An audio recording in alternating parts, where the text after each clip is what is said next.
还有一种弹响呢，就是你膝盖每次弯曲到某个角度，它都会有几乎一样的响声。像这种就说明是你的髌骨的关节的匹配度天生的稍微差一点。那你做这个动作呢，恰好会让髌骨沿着匹配度不好的轨道跳进跳出。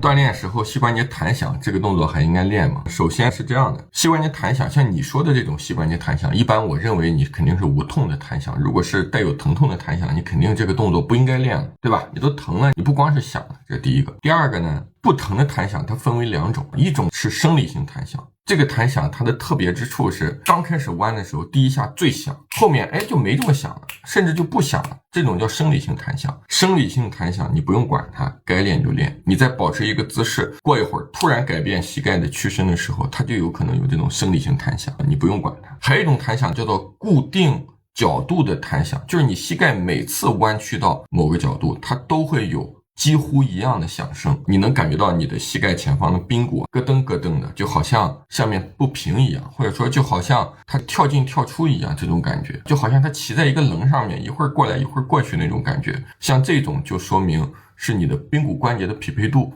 天生的稍微差一点。那你做这个动作呢，恰好会让髌骨沿着这个匹配度不好的轨道跳进跳出，那这个时候就不建议你过多的专门的去训练这个动作。如果它是生活当中一个不经意的动作，那无所谓。如果是你专门去做相关的训练去练这个动作，那我个人是不建议的。知道了吗，朋友们？